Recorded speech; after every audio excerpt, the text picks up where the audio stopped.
ये लोग मिठाई खिला रहे थे। कल आपने खुद ने देखा था, मिठाई का डब्बा था, देखा था ना आपने।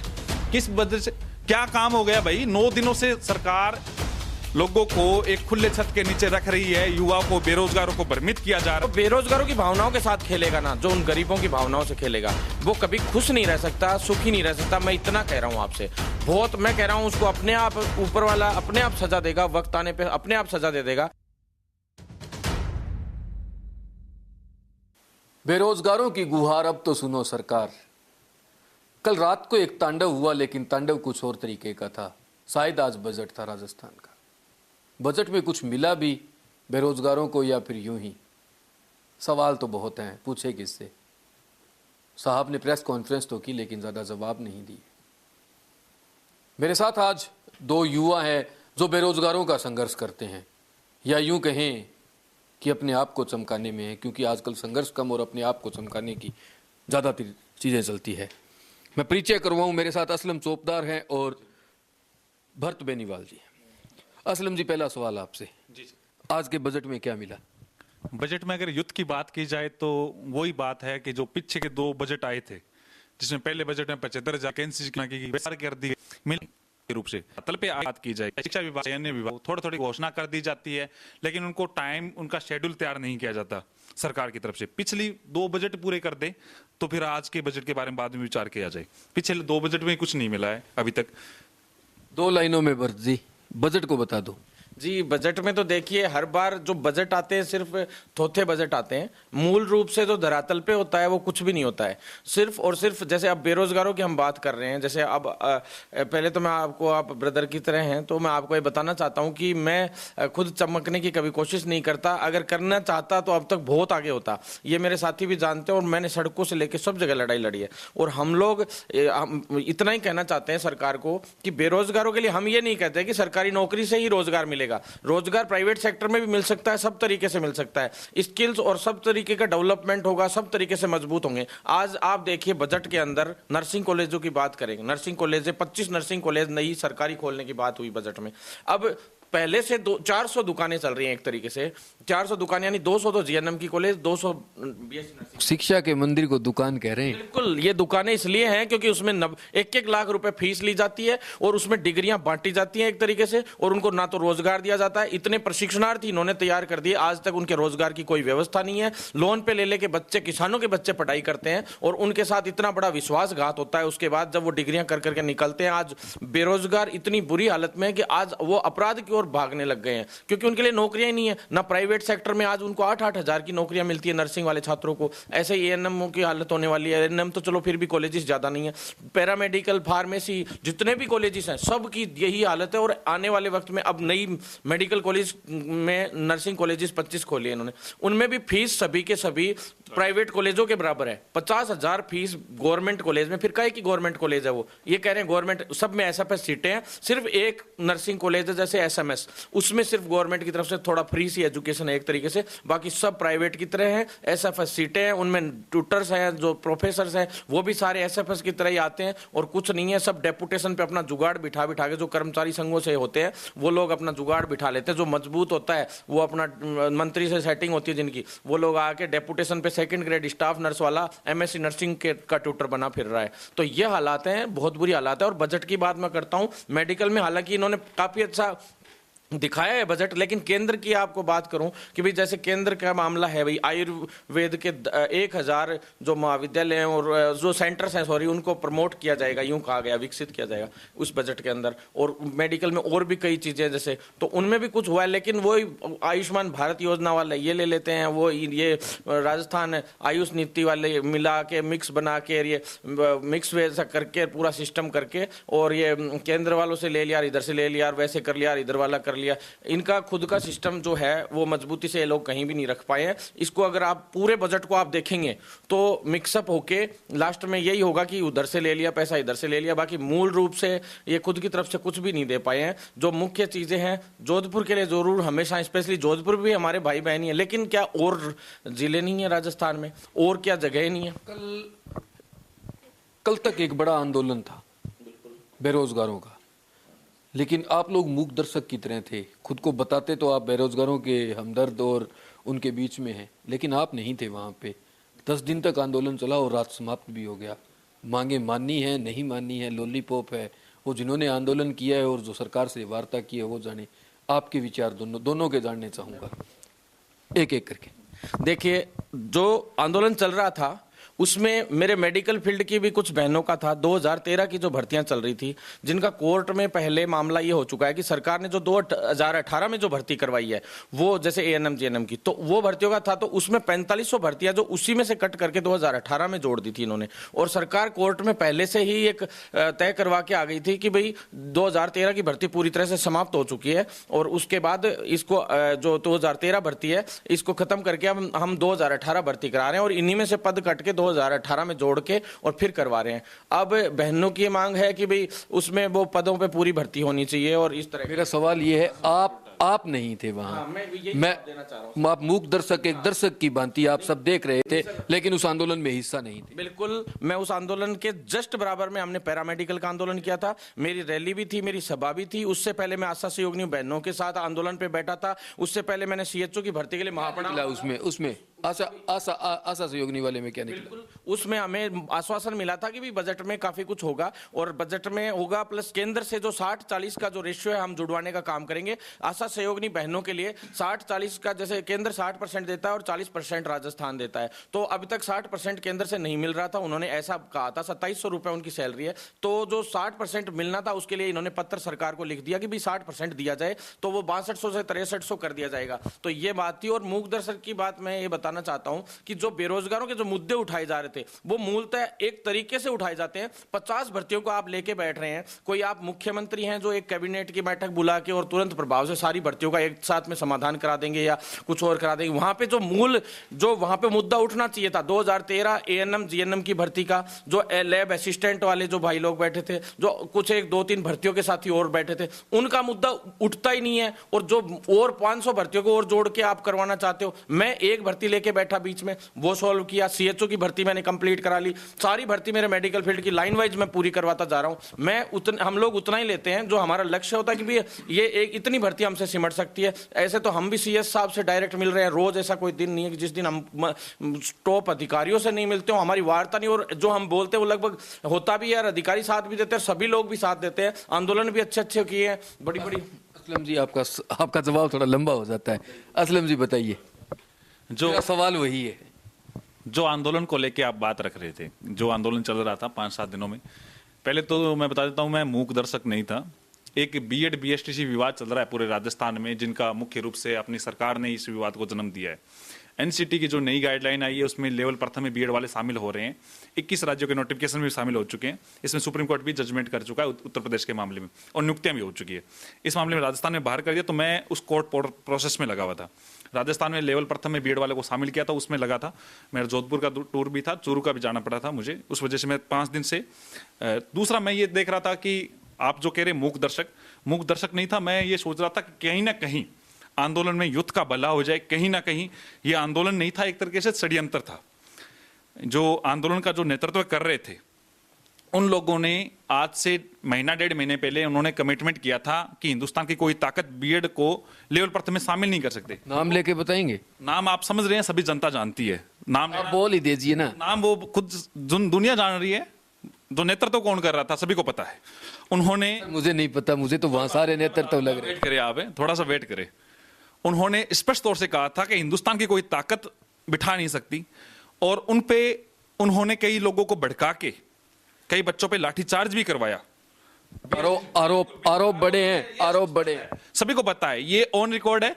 लाठीचार्ज हुआ, उन बच्चों का मैटर रखा, सरकार भ्रमित हुई, सरकार ने लेवल फर्स्ट से बीएड वालों को बाहर किया, और उस छवि को, अपनी जो छवि बिगड़ी थी, क्योंकि कोर्ट ने 5 तारीख को लेवल फर्स्ट में बीएड वालों को नियुक्ति की जगह अभी फॉर्म फिल करने की परमिशन मिली है, और जल्दी नियुक्तियां भी मिलेगी जब वो सिलेक्ट होंगे। तो ये जो छवि खराब हुई थी 13 लाख परिवारों के बीच में, उसको धोने के लिए ये आंदोलन की रूपरेखा तैयार की गई थी। पहले उन्होंने बोला 11 तारीख को मैं पैदल कूच करूंगा दिल्ली तक, बाद में कुछ और बोला गया, फिर उनको कुछ नहीं लगा कि, तो ये मैटर उन्होंने कई भर्तियों को ला, और ये बोला गया कि जिनके बच्चे ज्यादा आएंगे उनका मैं मैटर ऊपर रखूंगा। जो एनएम की जीएनएम की जो बहनें थी, जो कल खून के आंसू रो रही थी, जो बोल रही वहां तो बोल रहे हैं जीत हुई है हमारी आंदोलन की। हाँ, मैंने भी सुना है, मैंने भी देखा, आप लाइव कर रहे थे उस समय, कई लोग मिठाई लेके जा रहे थे, लेकिन किस चीज की जीत हुई? एक कमेटी का गठन किया गया है, 2019 में हो चुका है, लगभग 1.5 साल पहले 2019 में इसी मैटर में, एनएम वाले मैटर में, एनएम जीएनएम वाले मैटर में कमेटी का गठन हुआ है। और कमेटी के अध्यक्ष, जो इसी कमेटी के अध्यक्ष थे, उन्होंने 4 बार मीटिंग ले चुके हैं, अभी तक उसका परिणाम नहीं आया, तो क्या कमेटी का गठन है? और बार बार ये चीखें कह रहे थे हमारा संघर्ष जारी है, हमारा संघर्ष जारी है। किस चीज का संघर्ष जारी है? अगर संघर्ष जारी था, कमेटी तो पहले दिन गठित हो जाती, आप सरकार के सामने इस बात को ले जाते। 9 दिनों से अनशन पे वो बहनें बैठी थी, अनशन पे वो बार बार वो चीख कह रही थी कि हम पीछे नहीं हटेंगे। और कल भी वो जिस प्रकार की अंदर जाके जो डील करके आए हैं, क्या सौदेबाजी करके आए हैं, सभी को पता है, बार बार कह रहे हैं सभी प्रकार से। क्या हुआ है सर, हमें भी बता दीजिए ना थोड़ा। सीधी सी बात है, बेरोजगारों के साथ छलवा हुआ है। आप खुद सोचे, मध्य रात्रि को क्या जरूरत पड़ रही है डील करने की, और वो भी मध्य रात्रि को। वो तो बोल रहे हैं वार्ता हुई है, वार्ता ही होती है, ये तो स्पष्ट है। आप भी आंदोलन करते हैं, इसी प्रकार की वार्ता होती है। साथ भी वार्ता की थी, शिक्षा मंत्री जी ने रात को 24 दिसंबर 2019 को उठा के ले गए थे एसएमएस से, लेकिन मैंने अनशन नहीं तोड़ा, मैंने बात खत्म नहीं की, मुझे बदनाम करने की कोशिश की थी, इन लोगों ने की थी। क्योंकि इन लोगों ने, जब हम रो रहे थे 19 दिन से, मैं भूख हड़ताल पे था, मैं खुद रो रहा था, मेरी टीम रो रही थी, क्योंकि सरकार हमारी मांगे नहीं मान रही थी। कल वो बहनें रो रही थी, ये लोग मिठाई खिला रहे थे। कल आपने खुद ने देखा था, मिठाई का डब्बा था, देखा था ना आपने, किस वजह से क्या काम हो गया भाई? 9 दिनों से सरकार लोगों को एक खुले छत के नीचे रख रही है, युवाओं को, बेरोजगारों को भ्रमित किया जा रहा है। और दूसरी से सवाल है या जो आंदोलन कर रहे थे उनसे? सरकार से तो पूरा ही सवाल है। बेरोजगारों की अगर सुनती तो इन लोगों के ये जो बीच में बन रहे हैं सरकार के, मैं तो ये कहता हूं एक सेफ्टी वॉल बन रहे हैं, जाते हैं आंदोलन करते हैं, युवा को भ्रमित करते हैं, और उसके बाद में सरकार से बंद कमरे में जाके डील करते हैं। आरोप तो आप पे भी लग जाएंगे। बिल्कुल लग जाएंगे, तो मैं उसका जवाब दूंगा। सुनने में तो ये भी आ रहा है कि साहब को लाल बत्ती का लालच है, जो नेतृत्व कर रहा है लाल बत्ती, ये नहीं जानते कि युद्ध लाल भी कर देगा और बत्ती गुल भी कर देगा। सीधी दे रहे हो क्या?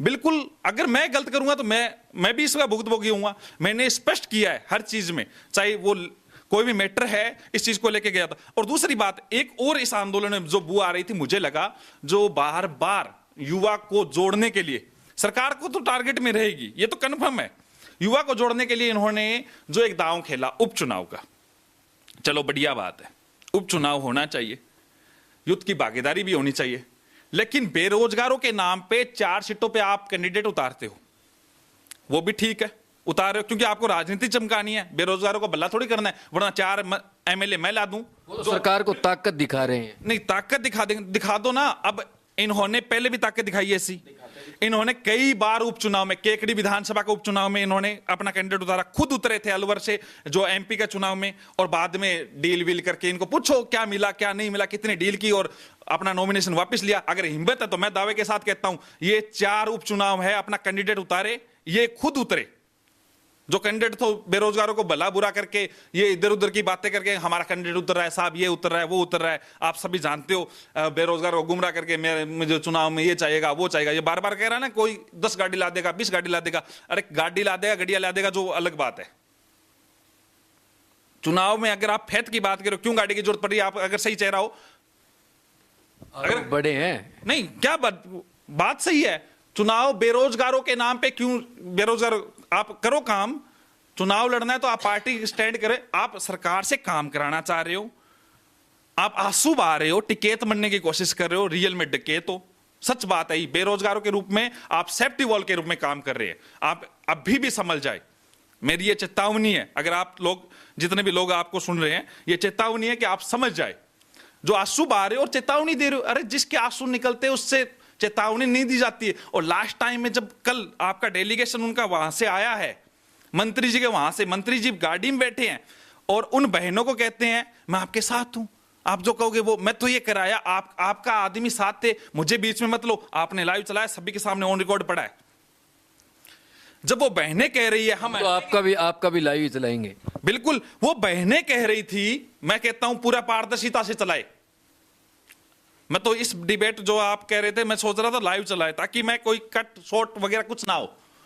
जो वो बहनें कल कह रही थी हम यहां से नहीं हटेंगे, हम नहीं मरेंगे, मर जाएंगे, घर पे जाके क्या जवाब देगी? उनके उन्होंने अपने फादर इन लॉ को, वो बहनें लगभग विवाहित है, फादर इन लॉ को ये क्या है, इस बार नौकरी मिल जाएगी। सर आंसू थे उनके। और दूसरी बात, उन्होंने एक बात स्पष्ट कही थी कि अब पीछे हट गए, ये एक लॉलीपॉप है, लॉलीपॉप नहीं, बड़ा उनको पॉप मिला है। और क्या मिला है? बजट से पहले विपक्ष घेरता इस आंदोलन के नाम पे, वो मुख्यमंत्री जी प्रेस कॉन्फ्रेंस कहते हैं हमने बच्चे को सेट कर दिया। सच बात है, सेट ही कर दिया है। क्यों, कैसे कर दिया, किस प्रकार कर दिया, कहां पे किसको नौकरी दे दी? अरे 26 भर्ती की बात करो, आप एक भर्ती का काम नहीं करवा के आए हो, 10 दिन का टाइम ले लिया, क्यों 9 दिन क्यों खराब किया? पहले दिन ही करवा लेते, कमेटी का गठन पहले दिन हो जाता, आप परमिशन लेके पूछते। आपने डोटासरा जी पे आरोप लगाए और ये कहा उपचुनाव में डोटासरा जी का भांजा है, चुनाव प्रभारी है इसमें बेरोजगारों की तरफ से। ये बात सच है क्या? अगर आपको पता होगी सर, डोटासरा जी का तो भांजा नहीं है, अगर है तो वो पता करे यार। मैं कह दूं मेरे गांव के कोई बहुत सारे लोग हैं, कोई भांजा है, कोई रिलेटिव। डोटासरा जी के प्रवक्ता बन रहे हैं शायद आप। डोटासरा जी का सर, अगर डोटासरा जी का जितना विरोध मैंने किया है उतना किसी ने नहीं किया है, क्योंकि मैं सच की बात कह रहा हूं। अगर यहां पे आप डोटासरा जी की बात कर रहे हो तो ये नहीं हो सकता जो कांग्रेस में जो खींचातान चल रही है, तो वहां से कुछ ना कुछ इंडिकेट मिल रहा हो। यही डोटासरा जी के जन्मदिन पे जब राजस्थान का युवा विरोध कर रहा था तो ये मिठाई खिला रहे थे और डोटासरा जी के सेफ्टी वॉल के रूप में काम कर रहे थे। आज मैं इसलिए कह रहा हूं क्योंकि इसने बार बार टारगेट किया एक मंत्री विशेष को, ताकि लोगों के, युवाओं की आबादी को अपनी तरफ खींच सकूं। डोटासरा जी ने इनके ऊपर कोई कानूनी कार्रवाई या कोई मानहानि का दावा क्यों नहीं किया? जब इतने बड़े एलिगेशन लगते हैं तो मंत्री जी को भी तो करना चाहिए। जब आप प्रवक्ता की तरह बात कर रहे हैं तो पूछ रहा हूं। चलो, वो सवाल शायद तक उनसे बेहतर रहेगा डोटासरा जी से, क्योंकि वो जवाब सही दे सके। आपने यहाँ तरफदारी नहीं, तरफदारी नहीं, क्योंकि इसने ये बोला कि डोटासरा जी के बेटे को आरएस बना दिया मैंने, तो मैं ये चाहता था कि जो धरना स्थल पे तो इतने काबिल युवा तो थे, मैं ये मानता हूं डोटासरा जी के बेटे से कुछ ज्यादा काबिल थे, ये मान सकता हूं, क्योंकि प्रतिभा किसी में छुपी नहीं हो सकती, इससे कोई मोहताज नहीं है। अविनाश जी या अभिलाष जी, जो भी उनका बेटा आरेश है, उनसे जो एक दो तो लड़का होगा, एक दो और बना देते धरने से, अगर उनके बेटे को बना सकते हो आरेश साहब। वो ऐसी बात कर रहे थे, उनके स्टेटमेंट देख लीजिए, मैं नहीं कह रहा हूं, वो खुद कह रहे थे कि शिक्षा मंत्री जी हमें मारने की कोशिश करवा रहा है, तो आप एफआईआर करवाते ना मंत्री जी पे, जो पीसीसी चीफ पे।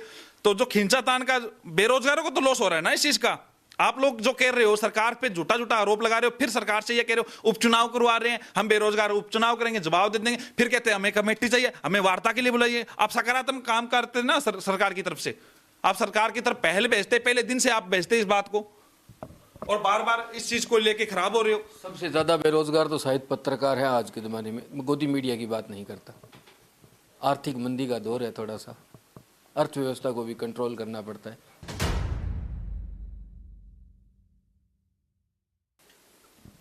ब्रेक के बाद एक बार फिर स्वागत है।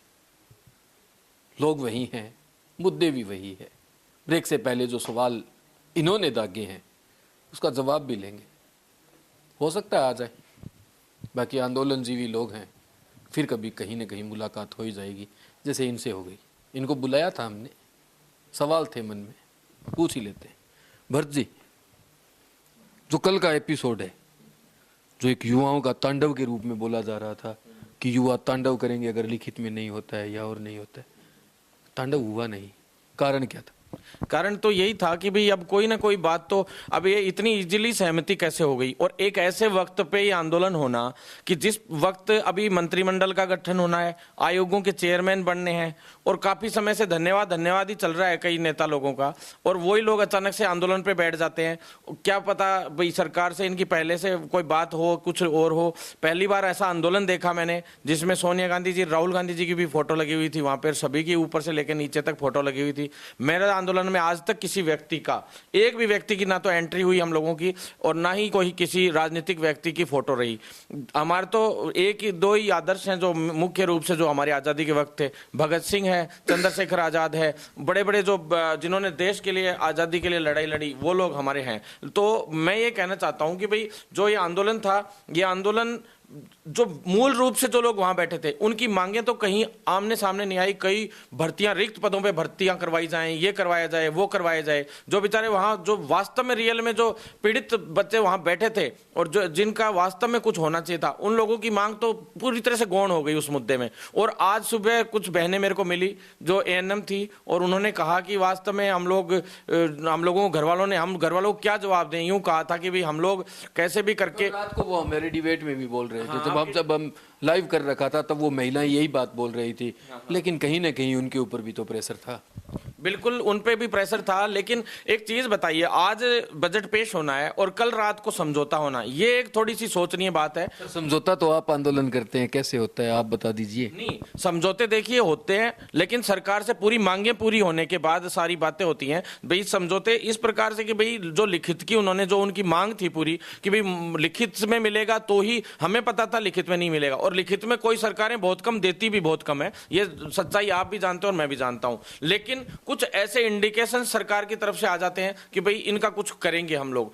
आप देखिए उसमें कमेटी का गठन की गया है। आज एक पेपर वायरल हो रहा है जो इसमें यह कहा गया है कि एक कमेटी बनाई गई है इनके लिए मंत्रियों की, जिसमें सुभाष गर्ग जी हैं, बीडी कल्ला जी हैं और रघु शर्मा जी हैं, राजेंद्र यादव जी हैं, नहीं रघु जी भी हैं। तो पहले जो मंत्री थे, जो पहले ऐसी कमेटी, एक बीडी कल्ला जी की अध्यक्षता में ऐसी कमेटी काफी समय से संविदा कर्मियों के लिए बनी हुई है। ना तो उन संविदा कर्मियों से किसी की अभी सैलरी बढ़ाने की बात थी, ना तो उनकी किसी की अभी इस बजट में अभी तक सैलरी बढ़ी है।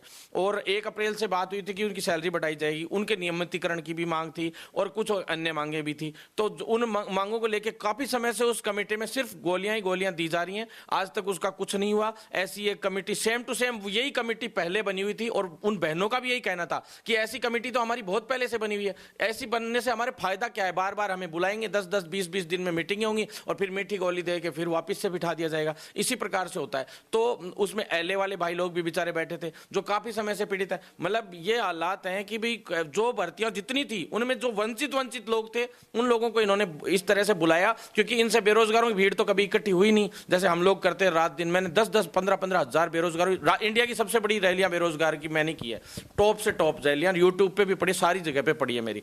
लेकिन मैंने ये नहीं, मेरे को ये अचानक से समझ में नहीं आया अभी अचानक से इन लोगों ने ये किया, फिर उसमें वंचित लोगों की लिस्ट बना के इस तरीके से किया और सारी भर्तियों को मिक्सअप करके किया। आप भाई करिए 2-2, 3-3 भर्तियां लेके, 4-4 भर्तियां लेके उनको निपटाते तरीके से निपटाते। एक साथ में ऐसा करना मेरे को तो लगता नहीं कि सारे मंत्री एक साथ में सुनवाई कर लेंगे। और ऐसे टाइम में जब बजट बन के तैयार होना हो, बजट से जो बजट तैयार हुआ है तो इसमें जो होना था वो आज से 5-7 दिन पहले तय हो गया कि इस बजट में लगभग क्या आएगा, क्या किस किस को क्या मिलेगा। रिक्त पदों की संख्या अचानक से कल, पहले तो 16 सूत्री मांग थी उनकी, फिर 27 सूत्री मांगे हो गई। ये एक बहुत सोचनीय बात है कि भाई 16 सूत्री मांगों से 27 सूत्री क्यों हो गई? क्या पता चल गया क्या आप लोगों को कि भी ये भर्तियां भी इसमें होंगी रिक्त पदों पे?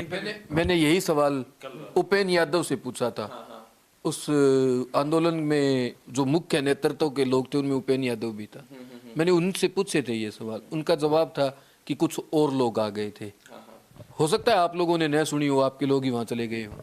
जी देखिए, 8वें दिन मेरे को समझ में नहीं आ रहा कि 7 दिन से 8वें दिन अचानक से कैसे आ गए बजट सत्र से पहले वाले दिन वो लोग, जब मेरे पास खुद के पास जो मेरे साथी लोग, समझौता भी तो अचानक ही हुआ है। हाँ, ये भी समझ में नहीं आ रहा कि समझौता भी बहुत ही अचानक हुआ है। ये भी सोचने लायक बात है। ये तो देखो बेरोजगार तय करेंगे कि क्या है क्या नहीं है पूरा मामला। और रही बात रिक्त पदों की संख्या की, तो हमने आज से 3 महीने 4 महीने हो गए लगातार मेरे मेडिकल फील्ड के लिए मैं आंदोलन कर रहा हूं। मैंने खुद ने कहा था कि सीएचओ की 3500 से 5500 पदों के बीच भर्ती हम लेके आएंगे चाहे कुछ भी हो जाए, और आंदोलन किया था जोरदार और उसमें हुआ भी है। विज्ञप्ति भी जारी करने, आज घोषणा भी हुई है। कई अदर भर्ती हैं वो भी, उन पे भी हुआ है। नर्सिंग ट्यूटर की 350 भर्तियों के करीब हम लोगों ने, मेडिकल एजुकेशन में अभी भर्तियां का अभी आगे आ जाएगा आजकल में सारा। जो हमारी पहले वार्ता हुई थी उन वार्ताओं में सारी बातें हुई थी कि भाई ये चीजें होनी चाहिए, ये नहीं होनी चाहिए। तो हम लोग सरकार से जो मांगे करी थी कुछ हद तक हमारी मांगे पूरी भी हुई है। उनमें ऐसा नहीं कहते हम मांगे पूरी नहीं हुई है, मांगे भी कुछ हद तक पड़ी हुई हैं, बजट में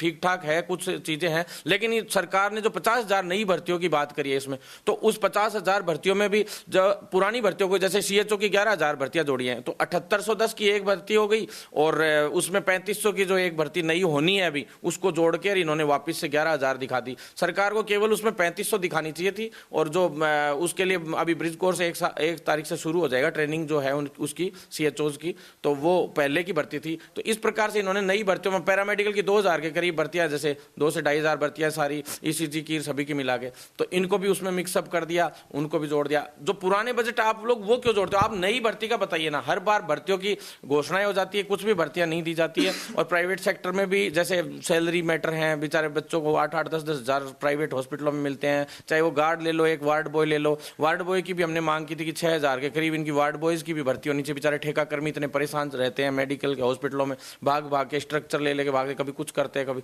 बहुत परेशान, मतलब सभी तब। मैं कल की और बजट के ऊपर बताऊंगा, आप दूसरे टॉपिक पे ले गए।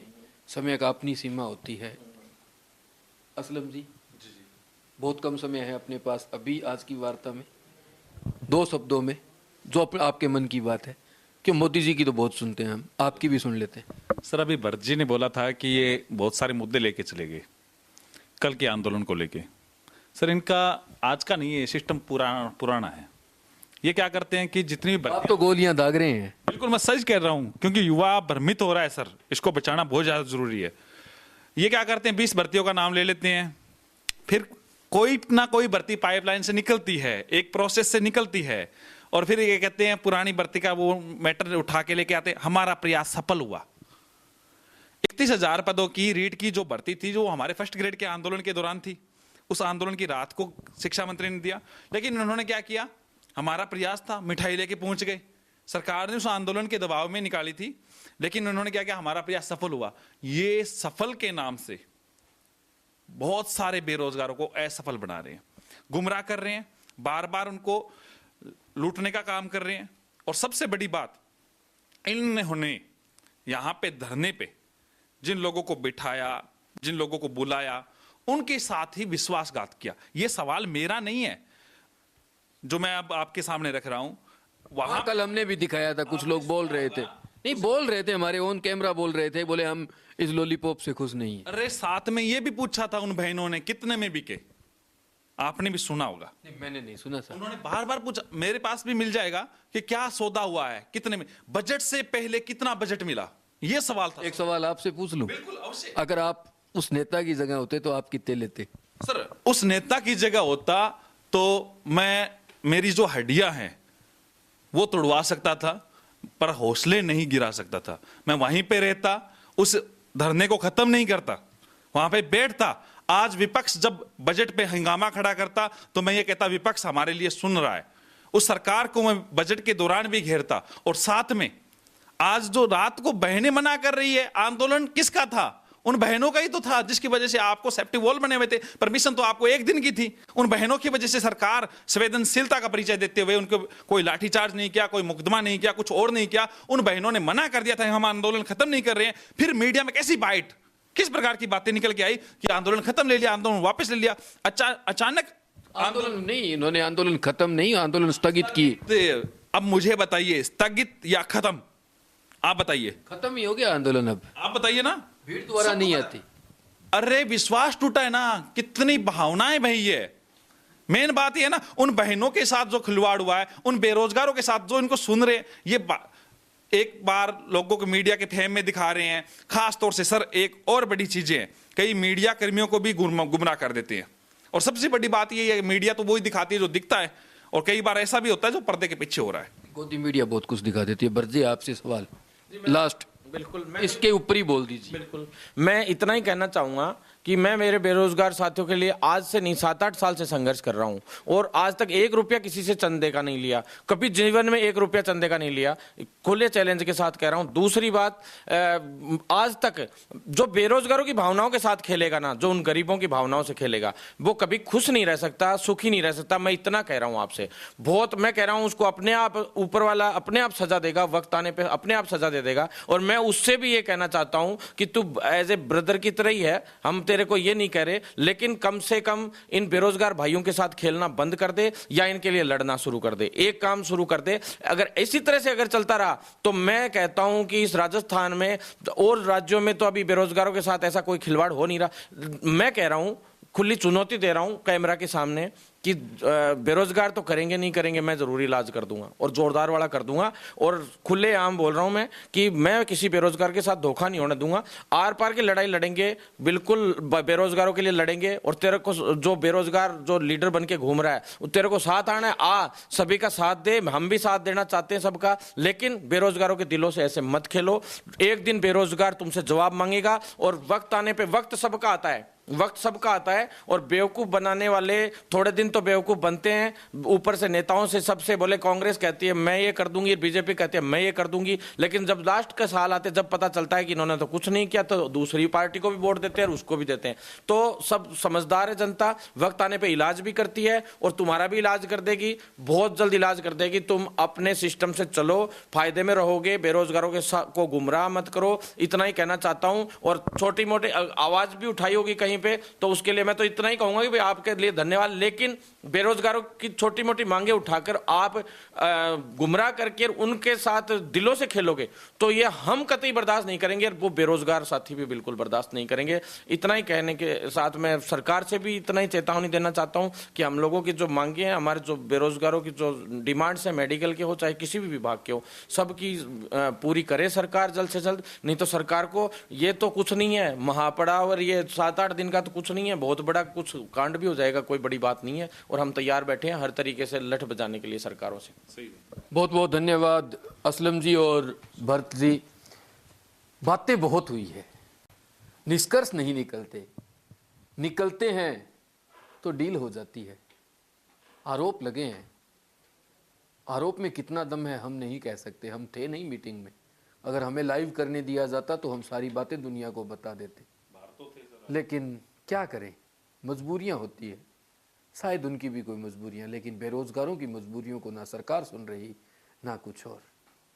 मुद्दे बड़े हैं, हम भी दिखाते रहेंगे। बेरोजगारों की गुहार अब तो सुनो सरकार। ये लोग मिठाई खिला रहे थे कल, आपने खुद ने देखा था, मिठाई का डब्बा था, देखा था ना आपने, किस वजह से क्या काम हो गया भाई। 9 दिनों से सरकार लोगों को एक खुले छत के नीचे रख रही है, युवा को, बेरोजगारों को भ्रमित किया जा रहा तो है। बेरोजगारों की भावनाओं के साथ खेलेगा ना, जो उन गरीबों की भावनाओं से खेलेगा, वो कभी खुश नहीं रह सकता, सुखी नहीं रह सकता। मैं इतना कह रहा हूं आपसे, बहुत मैं कह रहा हूं, उसको अपने आप ऊपर वाला अपने आप सजा देगा, वक्त आने पे अपने आप सजा दे देगा।